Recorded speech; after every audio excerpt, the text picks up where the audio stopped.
Hello everyone, welcome back to the our channel NPA Gurukul. मैं अभिषेक कुमार पांडे आप सभी लोगों का एक बार फिर से अपने चैनल एनपीए गुरुकुल पर बहुत बहुत स्वागत करता हूं। तो जो लोग भी इस चैनल पर नए हैं उस चैनल को सब्सक्राइब कर दे, वीडियो को लाइक कर दे और शेयर कर दे। तो चलिए स्टार्ट करते हैं आज की क्लास बिना किसी देरी के। तो आज की क्लास में है क्या पढ़ने वाले हैं तो ये जान लेते हैं। सबसे पहले तो आज की क्लास में कल जैसा कि सबको पता है कि कल मैंने जो बिजनेस टॉपिक जो है उठाया था और थोड़ा सा आप लोगों को करंट की न्यूज़ की ये जो जितनी भी कंपनियां देख रहे हैं मार्केट कैपिटलाइजेशन के आधार पे हमारी इंडिया की टॉप कंपनियां हैं। मार्केट कैपिटलाइजेशन क्या होता है? मार्केट कैपिटलाइजेशन का मतलब है कि मार्केट में उनकी शेयर के वैल्यू के आधार पे जिनका सबसे बड़ा इंडिया में बिजनेस है, टॉप पे जो कंपनीज हैं वो यहाँ पे दी रखे हैं। ये अलग अलग टाइप की कंपनीज हैं, ठीक है ना। रिलायंस, इन्फोसिस और Hindustan Unilevers, ICICI bank, HDFC bank और टाटा कंसल्टेंसी सर्विस, ये जितनी भी कंपनियां हैं हमारे इंडिया की टॉप मार्केट कैपिटलाइजेशन की तरह सबसे बड़ी कंपनियां हैं। और आगे आने वाले दिनों में मैं सभी लोगों को मार्केट कैपिटलाइजेशन क्या होता है उसके बारे में काफ़ी अच्छी जानकारी देना चाहूँगा। तो हमारा बिजनेस का टॉपिक है, उसको इंटरेस्टिंग बनाने के लिए और आप सभी लोगों को जो है करंट की थोड़ी सी जानकारी देने के लिए ही मैंने आज की स्लाइड में इन सभी को ऐड किया है। तो ये हमारी जो इंडिया है, इंडिया की जो टॉप कंपनीज़ हैं मार्केट कैपिटलाइजेशन का आधार पर आप सभी को बताया गया है, ठीक है ना। तो चलिए स्टार्ट करते हैं, कल के ही टॉपिक को आगे बढ़ाते हैं और इसमें देखते हैं। कल मैंने बिजनेस के बारे में बता दिया था बिजनेस क्या होता है और ये जो यहाँ पे जो स्लाइड में दिखाया गया है ये हमारा जो है करंट का स्ट्रक्चर होता है। पहले के ज़माने में हमारा जो बिजनेस होता था वो काफ़ी लिमिटेड होता था और आज के ज़माने में हमारा जो बिजनेस है वो नेशनल नहीं हो के इंटरनेशनल हो चुका है, मल्टीनेशनल हो चुका है, ठीक है ना। पूरे वर्ल्ड में फेम होता है, एक कंपनी बिजनेस पूरे वर्ल्ड में करती है, ठीक है ना। तो अब ये जो इसका स्ट्रक्चर हो गया लगभग ऐसा हो। तो करंट में हमारा जितना भी बिजनेस होता है वो उसका जो स्ट्रक्चर होता है, बिजनेस स्ट्रक्चर, वो काफ़ी कॉम्प्लिकेटेड होता है। तो इसीलिए मैंने इस स्लाइड को यहाँ पे लगाया है, ठीक है ना। तो आइए स्टार्ट करते हैं आज मतलब पिछले क्लास को ही आगे बढ़ाते हैं, ठीक है। तो जो पिछला क्लास था उसमें हमने बिजनेस के बारे में पढ़ लिया था। आज हम लोग जानने वाले हैं कि बिजनेस एक्चुअली में स्टार्ट क्यों किया जाता है, ठीक है ना। कोई भी काम किया जाता है तो कोई ना कोई रीज़न होता है, ऐसे नहीं कि आज जो भी सोचा आपने करने लगे, ठीक है। तो यहाँ पे ध्यान देने वाली बात होती है कि जब भी हमारा बिजनेस स्टार्ट होता है तो उसके प्रॉपर एब्जेक्टिव मतलब ऑब्जेक्टिव होते हैं, ठीक है। तो उसके क्या नियम होंगे, क्या कायदे होंगे, क्या उसके जो गोल होंगे, तो ये सब पहले से ही बिजनेस के डिसाइड हो जाते हैं। तो यहाँ पे बिजनेस के आज हम पर्टिकुलरली ये बिजनेस के ऑब्जेक्टिव के बारे में बात करने वाले हैं। तो आइए देखते हैं बिजनेस के क्या क्या ऑब्जेक्टिव होते हैं। तो सबसे पहला जो बिजनेस का ऑब्जेक्टिव होता है, मेन पर्पस यही होता है कि मैक्सिमम प्रॉफिट कमाया जाए हमारा, ठीक है ना। या फिर जो है मैक्सिमम प्रॉफिटाइजेशन जो किया होता है वो किया जाए, ठीक है।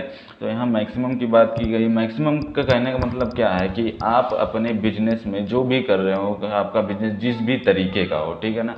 अगर आपका जो है बिजनेस जो है किसी भी चीज़ को मैन्युफैक्चर करने का, मैन्युफैक्चरिंग अगर बिजनेस है आपका, तो आप अपने मैन्युफैक्चरिंग को मैक्सिमम रखिए, मैक्सिमम आप अपने गुड्स को प्रोड्यूस करिए, मैक्सिमम लोगों तक अपने गुड्स को वो पहुंचाइए और मैक्सिमम उससे गेन करने का काम करिए। इनोवेशन रोज़ रोज़ करते रहिए जिससे कि हमारा जो है प्रॉफिट जो है ज़्यादा हो और ज़्यादा बिके। अगर हमारा जो है इनोवेशन कम होगा दूसरे के प्रोडक्ट्स की तुलना में तो हमारा जो है जो भी सेल है वो घटता जाएगा फ्यूचर में भी और प्रेजेंट में भी।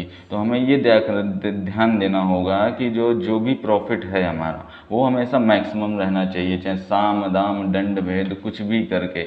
और इसी काम के लिए जो हमारा मैनेजमेंट होता है जो दिन रात वो एक करता रहता है कि हमारे प्रोडक्ट को किस तरीके से बेहतर बनाया जा सके, तो ठीक है ना। और जो दूसरा ऑब्जेक्टिव की अगर हम लोग बात करें तो दूसरे ऑब्जेक्टिव में हम लोग का आता है इंक्रीज मार्केट शेयर।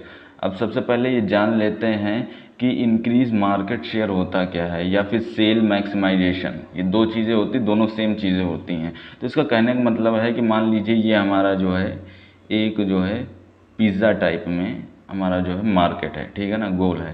तो अब इसमें स्लाइस अलग अलग होती है ना पिज़्ज़ा में, सेम यहाँ पे जो 4 स्लाइस का पिज़्ज़ा है, ठीक है। अब मैं आऊँगा, मैं अपने प्रोडक्ट को यहाँ पे लॉन्च करूँगा, तो यहाँ पे मेरा ऑब्जेक्टिव क्या है, पहले मैं इसको कवर करूँगा, इस एरिया को, फिर इस एरिया को कवर करूँगा, फिर इस एरिया कवर करूँगा, फिर इस एरिया को कवर करूँगा। कहने का मतलब है कि मेरा मार्केट जितना भी है मुझे उसमें अपना मैक्सिमम शेयर चाहिए। जैसे चार दोस्त, अगर मान लीजिए चार दोस्त हैं, उसने पिज़्ज़ा खाना चालू किया है, तो अगर चार से ज़्यादा पिज़्ज़ा होंगे तो हमें मैक्सिमम जो है उसमें शेयर अपना चाहिए। कहने का मतलब ये है हमारा हमारा जो भी मार्केट होगा उसमें जो है अपनी रीच बढ़ाना है, ठीक है ना।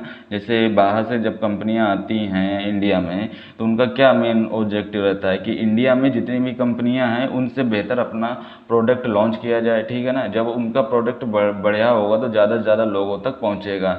अब एग्जांपल के लिए जो सैमसंग है, सैमसंग जब आया था तब उतनी रीच नहीं थी, लेकिन उसने धीरे धीरे अपना जो है इनोवेशन इतना अच्छे से किया है, इतनी अच्छी से मार्केटिंग स्ट्रेटेजी को फॉलो किया है कि आज के ज़माने में सैमसंग कुछ समय पहले तक काफ़ी ज़्यादा जो है रीच था, सभी लोगों के पास सैमसंग के ही थे। लेकिन उसके बाद जो नए नए प्रोडक्ट आए उन्होंने भी अपनी रीच बढ़ा दी है, जिससे मार्केट में जो है शेयर काफ़ी उन लोग का बढ़ गया है, ठीक है ना। तो यही यहाँ पे कहने का मतलब है कि आप कुछ भी करके जो है बिजनेस का जो मेन ऑब्जेक्टिव में से जो आता है कि अपना जो है इंक्रीज मार्केट शेयर करना है, ठीक है ना। मार्केट में अपने ज़्यादा से ज़्यादा जो भी प्रोडक्ट हैं, अगर मार्केट में 100 आदमी हैं तो ज़्यादा से ज़्यादा व्यक्ति आपका ही प्रोडक्ट यूज़ करे, कहने का मतलब ये है, ठीक है ना। तो अब अगला जो हमारा ऑब्जेक्टिव है वो नॉन प्रॉफिट ऑब्जेक्टिव है। कहने का मतलब है कि जो कंपनी का जो मेन ऑब्जेक्टिव होता है वो मैक्सिमम प्रॉफिटाइजेशन होता है, ठीक है ना। अब उसके देखिए हर जगह पे प्रॉफिट ही ज़रूरी नहीं होता है कि आप वही काम करें जिससे मैक्सिमम टू मैक्सिमम प्रॉफिट हो डायरेक्टली, ठीक है ना। कुछ काम आपको इनडायरेक्टली भी करने रहते हैं जिनसे जो है बाद में प्रॉफिट होता है, तुरंत प्रॉफिट नहीं होता। ऐसे जो ऑब्जेक्टिव होते हैं उसे नॉन प्रॉफिट या कॉरपोरेटिव जो है ऑब्जेक्टिव कहते हैं। कहने का मतलब ये है कि एग्जाम्पल के थ्रू इसके मतलब को समझने की कोशिश करते हैं। मान लीजिए आपके कोई कस्टमर है मिस्टर एक्स, ठीक है ना। उनके पास ही काफ़ी लंबे से आपके जो कस्टमर है काफ़ी लंबे समय से आपसे जो है माल खरीद रहे हैं, लेकिन हुआ क्या है इनकी इस समय जो है कंडीशन थोड़ा सा ख़राब है, इनके पास पैसा नहीं है। तो आप क्या करेंगे, आप अगर अपने जो मैक्सिमम प्रॉफिटाइजेशन ऑब्जेक्टिव को अगर ध्यान में रखेंगे तो कहने का मतलब क्या है, इसके कहने का मतलब क्या है, आप जो है आप उस व्यक्ति को माल बेचेंगे जो तुरंत आपको जो है पैसा दे दे, ठीक है ना। तभी तो मैक्सिमम प्रॉफिट आप उस महीने में कमा पाएंगे या उस वीक में कमा पाएंगे या उस दिन कमा पाएंगे या फिर जितना भी आपका जो है, जब भी आप अपने प्रॉफिट को कैलकुलेट करके देखते हैं तो उस समय की बात की जा रही। लेकिन अब आपका जो है हमारी बिजनेस स्ट्रैटेजी क्या कहती है, बिजनेस स्ट्रैटेजी ये कहती है कि हमें ज़्यादातर लोगों तक अपना जो है रीच बढ़ाना है। जब ज़्यादातर लोगों तक रीच बढ़ाना है तो सबसे पहले ट्रस्ट भी तो डेवलप करना पड़ेगा ना, उसकी मदद भी तो करनी पड़ेगी। तो ये जो ऑब्जेक्टिव होता है कि कॉरपोरेशन बनाए रखा जाए उसके साथ, तो ये होता है नॉन प्रॉफिट ऑब्जेक्टिव। और ऐसे नहीं कि सिर्फ यही एक ऑब्जेक्टिव होता है, मान लीजिए अपने बिजनेस है, बिजनेस से रिलेटेड जो वर्कर हैं उनके बीच में भी कॉरपोरेशन बना के रखना, उनको भी वो सुविधाएं लगातार प्रोवाइड करते रहना जिनसे डायरेक्टली प्रॉफिट नहीं होने वाला, लेकिन फिर भी वो सुविधाएं जब प्रोवाइड करेंगे तो इनडायरेक्टली जो है प्रॉफिट होने वाला है। अगर हमारी कंपनी में मजदूर हैं तो उनको सुविधाएं अगर अच्छी देंगे, उनको अच्छी इन्वायरमेंट देंगे तो प्रोडक्शन ज़्यादा करेंगे, जिससे इनडायरेक्टली जो है हमारे जो है बिजनेस का फ़ायदा होने वाला है। लेकिन अगर डायरेक्टली देखा जाए तो डायरेक्टली कोई भी फ़ायदा नहीं होने वाला है, ठीक है ना। तो आई होप ये जो तीसरा वाला है ये आपको पॉइंट क्लियर हो गया होगा। अब आगे बढ़ते हैं, तो चलिए मैं इनको रफ कर लेता हूँ पहले तो।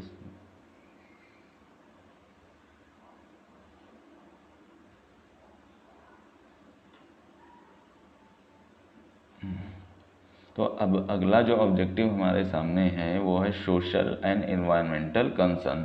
तो अब इसका ऑब्जेक्टिव, बिजनेस ऑब्जेक्टिव ये जो है ये क्या कहता है, इसके कहने का मतलब है चाहे आदमी हमारे आसपास हो, ठीक है, आसपास का आदमी हो या एनवायरनमेंट जो है उसके बीच जो है कॉरपोरेशन अच्छा होना चाहिए, यानी उसको कोई हानि नहीं पहुंचना चाहिए। फॉर एग्जांपल के लिए अगर कोई हम प्रोडक्ट बनाते हैं तो उसका इम्पैक्ट सोशली अच्छा होना चाहिए, सोशल मतलब सोसाइटी के विरुद्ध नहीं होना चाहिए, ठीक है ना। हम कुछ ऐसा चीज़ नहीं बना सकते जिससे प्रॉफिट तो ज़्यादा हो लेकिन उससे जो है सोशल जो है इम्पैक्ट अच्छा ना पड़े। फॉर एग्जांपल के लिए मान लीजिए मैं कुछ ऐसा ड्रग्स टाइप का कोई प्रोडक्ट बनाने लगता हूँ, उससे मैक्सिमम प्रॉफिट तो होगा, लोगों को उसकी लत लगेगी तो ज़्यादा खरीदेंगे, लेकिन सोसाइटी में उसका इम्पैक्ट क्या पड़ने वाला है, सोसाइटी में उसका निगेटिव इम्पैक्ट पड़ने वाला है, ठीक है ना।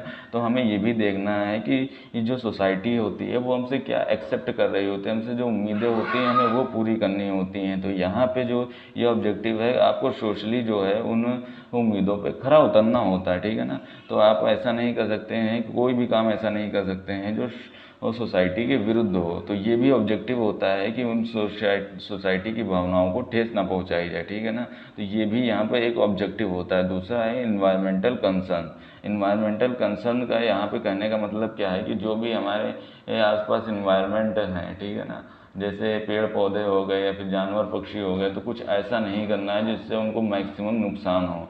और फॉर एग्जाम्पल, इसके लिए भी एक एग्जांपल ले लेते हैं। मान लीजिए हमारा कोई प्रोडक्ट ऐसा है जिसमें जानवरों को जो है नुकसान होता है, ठीक है ना, हमारा प्रोडक्ट जो है जानवरों के लिए हार्मफुल होता है, या फिर जो हमारा फैक्ट्री है उसमें से जो भी वेस्ट निकलता है वो एनवायरनमेंट और जो है जानवरों को बहुत ज़्यादा जो है इफ़ेक्ट करता है। तो हमें ये भी ध्यान रखना है कि जो भी वेस्ट वगैरह है वो एनवायरनमेंट पे जो है ये नुकसान उनको ना करे। और आपको थोड़ा सा करंट के बारे में बता देना चाहूँगा कि अभी कुछ समय पहले की बात है कि उत्तराखंड में जब हम पतंजलि जो नई नई आई थी, पतंजलि आपको पता ही होगा सब लोगों को, इतनी बड़ी स्वदेशी मार्केट, स्वदेशी कंपनी है हमारी, काफ़ी ज़्यादा एकदम से फेमस हो गई थी। तो उत्तराखंड गवर्नमेंट ने इसके ऊपर बैन लगा दिया था, बैन लगा दी थी, रिस्ट्रिक्शन लगा दी थी, क्योंकि वहाँ पे उत्तराखंड में जो है ये लोग जो है प्रोडक्ट बनाने के लिए ज़्यादा से ज़्यादा पेड़ों की कटाई वगैरह कर रहे थे, जिससे इन्वायरमेंट को हार्म पहुँच रहा था, ठीक है ना। तो इसीलिए इनके ऊपर सेंसन्स लगा दिए गए थे, थोड़ा सा रिस्ट्रिक्शन लगा दी गई थी। तो ये हो गया थोड़ा सा हमारा करंट का बात, ठीक है ना। अब यहाँ पे जो आखिरी ऑब्जेक्ट, जो हमारे यहाँ पे जो लास्ट ऑब्जेक्टिव है वो क्या है, प्रॉफिट सेटिस्फाइजिंग। कहने का मतलब है कि आप उतना प्रॉफिट कमाओ जिससे सब लोग संतुष्ट रहें, ठीक है ना। मान लीजिए एक प्रोडक्ट है जो हमने यहाँ पे ए लॉन्च किया है, ठीक है। तो यहाँ पे हमें ध्यान देने वाली बात ये होगी कि यहाँ पे इसका जो प्रोडक्ट ए है, ठीक है, ये जो ए जब लॉन्च हुआ है तो उस पर इतनी कॉस्ट होनी चाहिए जितना हमारा कॉस्ट निकल आए, ठीक है ना, और प्लस हमारा प्रॉफिट भी यहाँ पे हो जाए। और प्रॉफिट कमाने के चक्कर में हमें उतना भी प्राइस इस पर ऐड नहीं करना है जिससे जो है जनता पे ना कर सके, या इन केस जनता जो है कुछ चीज़ें ऐसी होती हैं जिन्हें अवॉइड नहीं किया जा सकता, उनके तौर पे बताना चाहूँगा कि प्राइस उतना नहीं होना चाहिए जितने जनता पे करने में काफ़ी ज़्यादा दिक्कत आए। एग्ज़ाम्पल के लिए दवाइयों का मैन्युफैक्चरिंग, अगर दवाइयाँ एकदम से महंगी हो जाएंगी तो जनता नहीं खरीद पाएगी, ठीक है ना। तो यहाँ पे कहने का मतलब है आप उतना प्रॉफिट कमाइए जिससे सब लोग सेटिस्फाई हों, आपको मैक्सिमम प्रॉफिट मिले, ठीक है, और जनता जो खरीद रही है उसको मैक्सिमम जो है इतना ना हो कि उसको प्रॉफिट के चक्कर में उसे हार्म पहुँचे या फिर उसकी जेब पे कुछ खर्च ज़्यादा पड़े। और गवर्नमेंट को भी अच्छे से जो है जो भी टैक्स वगैरह हो वो टाइम टू टाइम पहुँच सके।